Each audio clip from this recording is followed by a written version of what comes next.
हाँ तो नमस्कार भाइयों। आज कक्षा 9th वालों का इस हिंदी की BSGM क्लास यूट्यूब क्लास पर स्वागत है, अभिनंदन है। देखिए, आज हम कबीर के दोहों के बारे में पढ़ते हैं। मान सरोवर स्वर जल हंसा केल कराई, मुक्ता फले मुक्ता चुगे अब उड़ अनंत ना जाही। मानसरोवर, और मानसरोवर का मतलब है एक हिमालय का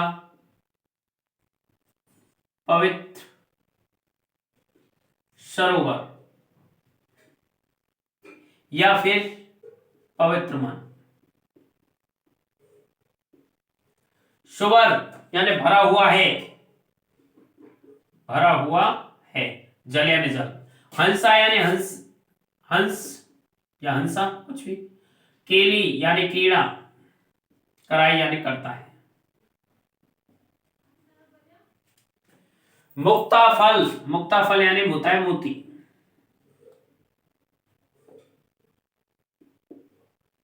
मुक्ता चुगे अब उड़ी अनंत न जाई, अब उड़ करके अनंत यानी अन्यत, नहीं जाही यानी जाता है। प्रेमी ढूंढत में फिरूं, प्रेमी मिले न कोई, प्रेमी को प्रेमी मिले सब विषय में रहते होए। प्रेमी ढूंढत में फिरूं, प्रेमी मिले न कोई।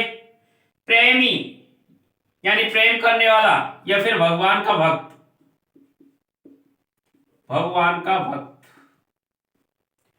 प्रेमी ढूंढत में फिरूं, प्रेमी मिले न कोई, प्रेमी को प्रेमी मिले सब विश्व अमृत होई।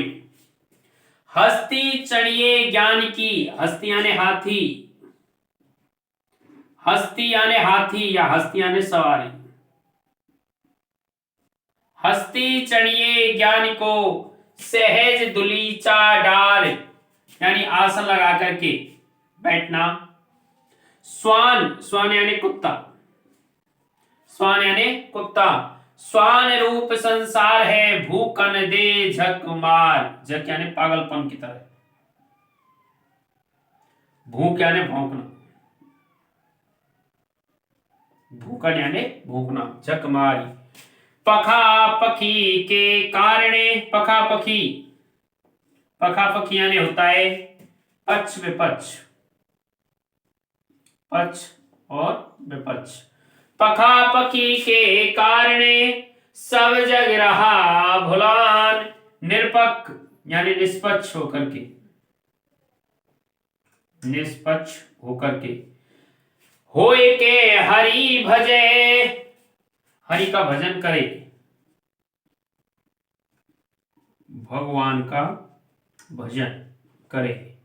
सोई संत सुजान, वही कैसा है सज्जन है, संत सज्जन है। कैसा है? संत सज्जन है। देखिए, मान सरोवर सुवर जल हंसा केल कराही।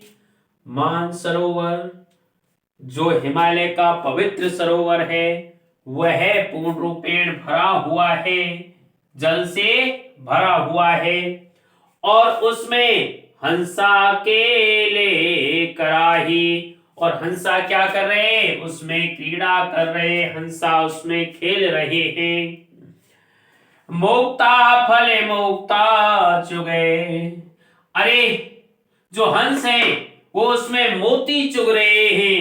क्या चुग रहे हैं? मोती चुग रहे हैं। अब उड़ी अनंत न जाही, अब जब हंस को चुगने के लिए मोती मिल रहे हैं तो अब उड़ी अनंत न जाई, अब वो उड़ करके अन्यत्र नहीं जाना चाहता है।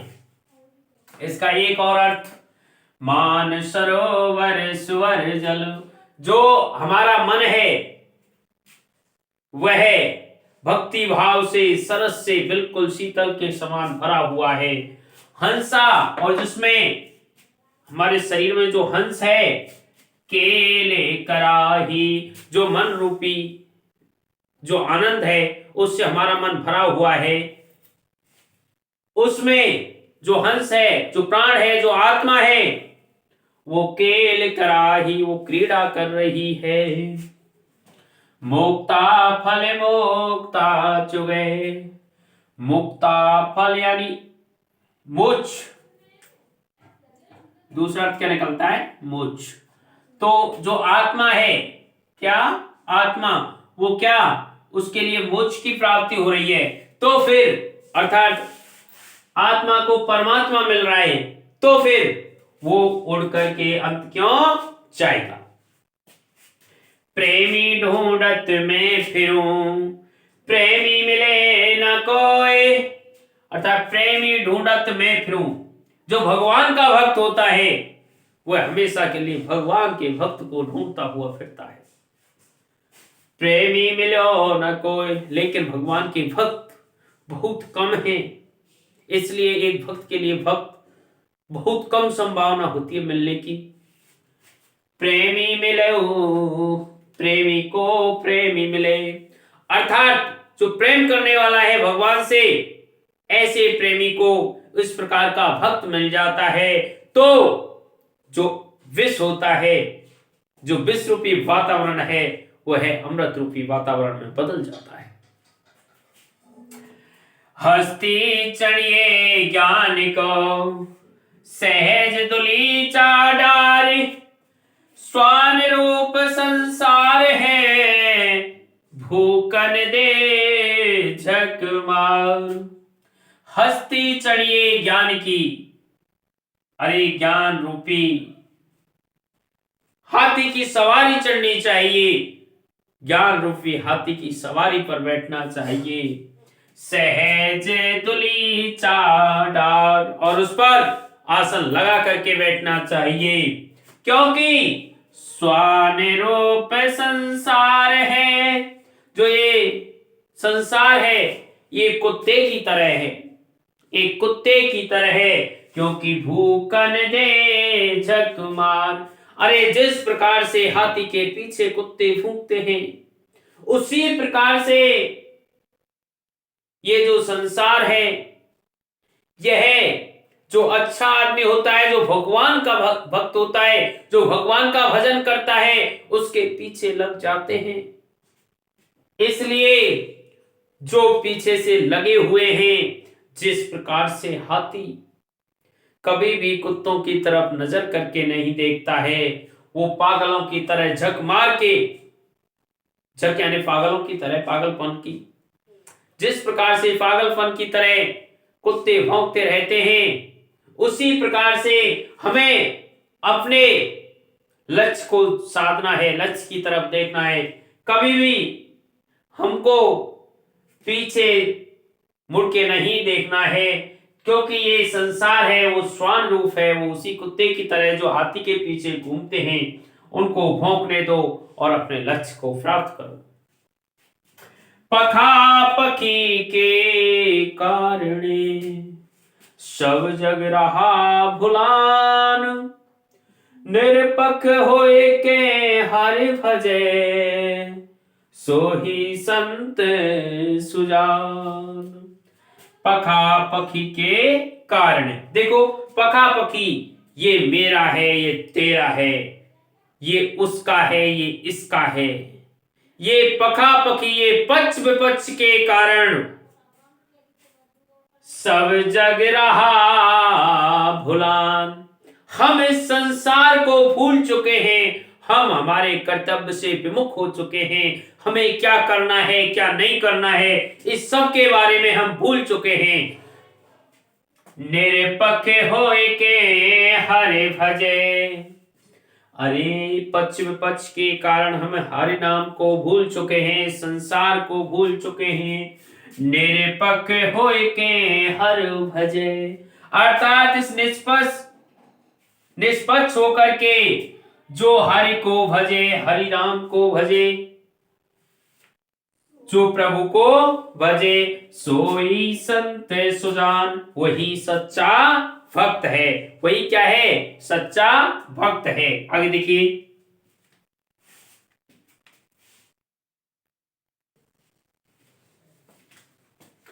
हिंदू मुआ राम कही मुसलमान खुदाई, कहे कबीर सो जीवता, जो दुहु निकट न जाही। कावा फिर काशी भया, रामई भया रहीम, मोटा चोन मैदा भया, बैठ कबीरा जिम। देखो, हिंदू मुआ यानी मरता है, राम कही मुसलमान खुदाई, कहे कबीर सो जीवता तू निकट न जाई। कावा फिर काशी भया, रामी भया रहीम, मोटा चून मैदा भया, बैठ कबीरा जी। ऊंचे कुल का जन्मिया, जन्मिया ने जन्म लेने वाला। करनी यानी कर्म, ऊंच ना होई। सुवर्ण कलश, सुवर्ण यानी सोने का।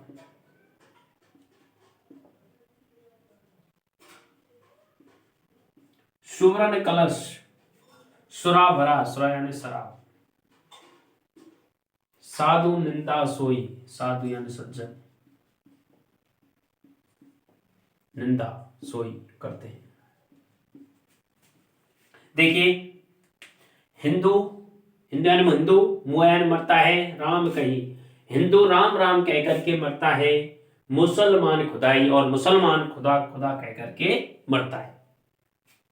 कहे कबीर सो जीवता, कबीर दास जी कहते हैं कि वही जीवता है, वही जीवता है, जीता है, जो दोनों निकट न जाई, जो दोनों के निकट नहीं जाता है। अर्थात इस कट्टरता को, धर्म की कट्टरता को त्याग देता है, वही क्या जीवित रहता है। अर्थात उसी का जीवन क्या है? उसी का जीवन सार्थक है। उसी का जीवन क्या है? सार्थक। अर्थात हिंदू राम का नाम लेकर के मरता है, और मुसलमान खुदा, ये दोनों आपस में मरते हैं एक दूसरे के लिए। अर्थात ये धर्म की कट्टरता जो पंथ है, इससे हमें दूर रहना चाहिए। कहे कबीर सो जीवता, जो दो निकट ना जाए। अरे कबीरदास जी कहते हैं, जो राम और खुदा इन दोनों को, अरे जो दोनों को पास में नहीं जाते हैं, इस पक्ष विपक्ष, इस कट्टरता से दूर रहते हैं, उसी का जीवन क्या है? सार्थक है। कावा फिर काशी भया, कावा, कावा मुसलमानों का पवित्र स्थान है। फिर काशी भया, काशी हिंदुओं का, काशी जो स्थान है, वाराणसी, बनारस, वो हिंदुओं का पवित्र स्थान है। राम ही भया रहीम, और राम क्या हुआ है? राम और रहीम। अर्थात कावा और काशी में, और राम और रहीम में कोई अंतर नहीं है। अर्थात दोनों ही नाम पवित्र हैं, दोनों ही स्थान पवित्र हैं। मोटा चून मैदा भया, अगर मोटा चून रह जाता है, उसका खाना बनाया जाए तो स्वादिष्ट नहीं होता है। अगर उसको मैदा जैसा महीन पीस दिया जाए तो उसका खाना स्वादिष्ट बनता है। बैठी कबीरा जी, जब स्वादिष्ट बन जाता है तो उसको आनंद पूर्वक खाया जाता है, कबीर बैठ करके खाता है। इस प्रकार से कौन कहता है? कबीर। क्योंकि जब तक ये पक्ष विपक्ष, हिंदू मुस्लिम, ये चलता रहता है, तब तक भगवान की प्राप्ति नहीं होती। इस जो आनंद है, आत्मा परमात्मा का मिलन नहीं हो सकता। अरे कावा फिर काशी भया, राम भया रहीम। अर्थात कावे और काशी में कोई अंतर नहीं है, राम और रहीम में भी कोई अंतर नहीं है। मोटा चून मैदा भया, अरे वो चून है, अगर मोटा रह गया तो फिर उसमें स्वाद नहीं आता उसके बने हुए खाने में। अगर उसको भी मैदा जैसा भी पीस दिया तो उसका खाना बनाया जाए तो बहुत स्वादिष्ट होता है। तो बैठ कबीरा, तो आनंद पूर्वक उसको खाया जाता है। ये बात को कबीरदास जी। ऊंचे कुल का जन्मिया, कुल यानी वंश, कुल यानी वंश का जन्मिया, जन्म लेने वाला, जो करनी ऊंच न होए। अरे ऊंचे कुल में जन्म ले ले कोई भी आदमी, अगर उच्च कुल में, श्रेष्ठ कुल में जन्म लेने कोई भी आदमी और उसका जो उसका कर्म है वो उच्च ना होए, उसका अच्छा नहीं हो, सोरन कलश भरा, शोभरन कलश सुरा भरा, तो शोभरन यानी सोने के कलश में, शोभरन कलश सोने के कलश में, सुरा भरा है, इस प्रकार ऐसे समझो जैसे सोने के कलश में क्या भरी हुई है, शराब भरी हुई है, साधु निंदा सोई, अर्थात वो साधुओं की जो सज्जन लोग हैं उनके निंदा के योग्य होता है। देखिए अगर कोई भी आदमी उच्च कुल में जन्म ले लेता है और उसका कर्म श्रेष्ठ नहीं होता है तो वह